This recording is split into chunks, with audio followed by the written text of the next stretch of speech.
Hello, my name is Randy Dobson. I'm an instructor here in the Houston, Texas area, and this video will be covering really just kind of rehash over opening a drawing, but also the save as to save to different versions.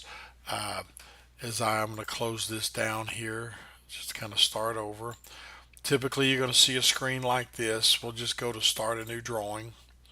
Start drawing, and as you can see up on top it says my version, student version, and drawing 2. Whenever you start an assignment, the first thing you want to do is give it a name, and there's several ways you can type in save as, or come up here to the big red A, go to save as a drawing right here, and it's going to ask you for a name, and if you remember, I want you to use your last name. In my case, I'll put Dobson. Let's say module 1, problem 4. Now, the big thing to catch here is look at what version. Even though I'm working on 18, why is it saving to 13? Well, there's a couple reasons I'm doing that, but you can save to 2018, but if you have an older version, 2017, 2016, 2015, you don't have that option. You have to save down to 2013. Just like there's no 12 or 11, here there's no 8 or 9, and here's no 5 or 6. Here between these two, there's no 4, 5, 6, or 7. So the reason you save back is say that you're up at your office and you're working in 2018, but at home you've got 2015. Well, you have to save it down to 2013 to be able to open it up. You can always open up an older version, but you can't open up a newer version. Meaning that if I save this drawing right now to 2018, unless you have 2018, you cannot open my drawing. It will say invalid version. Just the same thing here. If I save it to 2013 and you have 2012, it will not open. It will only open to older, lesser numbers.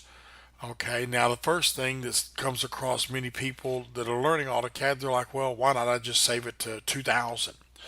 Uh, that is not the correct thinking, because as you are probably going to be learning, if you don't already know, different versions add different options and commands and information.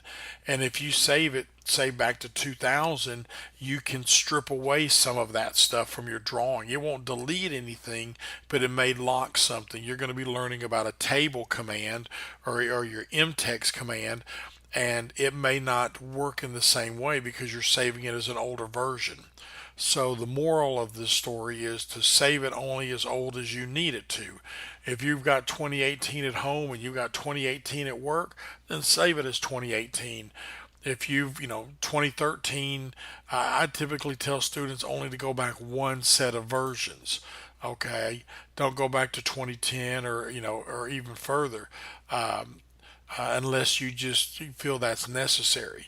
AutoCAD does have a software that's free that you can convert older ones. If you say got home and it was a 2018 and you got 2017, that you can convert it for free. But it's just, again, it's just a hassle. And this is something you need to get used to, because when you're working at an office and you have a client that says, send me your drawings, and there's two questions you're going to ask them. You're going to say, what drawings do you want me to send you, and what version do you want it in? They may say, oh, it doesn't matter, we've got all versions. Or they may say, well, send it in 2004 because we've got a cheap boss and he won't upgrade. 2 or 3 years ago, I worked for a company that we had to save to 2000 because that's the version they are still using to this date, is AutoCAD 2000. Why? Because it works for them. They may have other softwares that are add-ons that they don't want to lose by going to the upgrade. Of course, the upgrades cost money, but I can guarantee if they found out what 2018 could do, they would leave 2000 in the dust. Because, like I said, I worked on that 2000 3 years ago or so, and The newer versions are just again, it would be just like taking a 65 Mustang and taking a 2018 Mustang.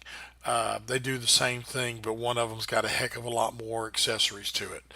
So anyway, this is where you want to save it. I will be getting into templates, which we'll be dealing with right here. But for yours, you just want to deal with the DWGs and only go back as far as you need to when you're doing a save as. In this case, I'll do a save as. I'll hit save. And then when you look up here, you can see it's now saved. It's my C drive, users, Randy's documents, Dobson mod 1 problem 4.dwg. Now I can start my drawing. That is the correct way to get the ball rolling when you're starting with a new drawing. And that concludes my video on Save As. Thank you.